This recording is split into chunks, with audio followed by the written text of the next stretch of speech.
যে নামগুলো আমি দেখলাম, যে নামগুলো আমি করলাম বা যে নামগুলো আপনারা আমাকে দিলেন, তার পরিপ্রেক্ষিতে আমি এতটুকুই বলতে চাই, আমাদের শিল্পী সমিতি কিন্তু একটা গঠনতন্ত্র আছে।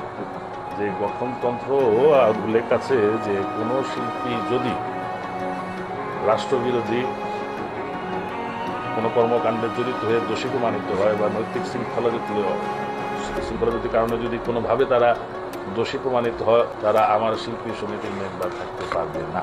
আমি তাকে শিল্পী সমিতি গ্রহণ করলাম না, কিন্তু আপনাদের একটা জিনিস খেয়াল রাখতে হবে যে আমাদের এটা কিন্তু একটা ফ্রিল্যান্সার জব, মানে আমি দায়বদ্ধ না যে আমি অভিনয় করতে হলে আমার কোনো সমিতির মেম্বার হতে হবে। 5-7 জন বাদে কেউ আমাদের মেম্বার না। তো আমাদের যে সমস্ত মেম্বারদের নাম বলেছেন, তারা যদি এই সমস্ত অভিযোগে অভিযুক্ত হয়ে তাদের অপরাধ প্রমাণিত হয়, অবশ্যই আমার গঠনতন্ত্র অনুযায়ী আমি তাদের বিরুদ্ধে ব্যবস্থা গ্রহণ করব।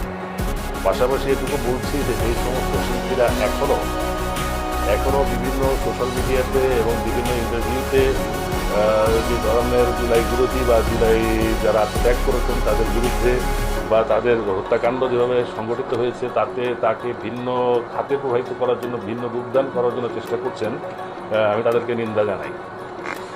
পাশাপাশি বলবো যে যেহেতু আপনারা শিল্পী হিসেবে সমাজে পরিচিত, আপনারা আপনাদের শিল্পের সৌন্দর্যটুকু সমাজে তুলে ধরুন। আপনারা এমন কোনো বক্তব্য দিবেন না যেটা আমাদের সমাজকে কলুষিত করে, বিশেষ করে আমাদের শিল্পী সমাজকে।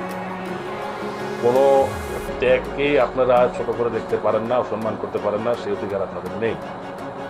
তো যাই হোক, রাষ্ট্র সংলাপ ফোরাম আজকে আমাকে যে স্মারকলিপি দিয়ে গেল, আমি এটা দেখবো, করবো এবং তাদের দাবি অনুযায়ী আমার পক্ষে যতটুকু, আমার সংগঠন, আমার গঠনতন্ত্র যতটুকু অ্যালাউ করে, আমার রাষ্ট্রের আইন যতটুকু অ্যালাউ করে, সেটুকু নিয়ে আমি এটা বাস্তবায়ন করছি।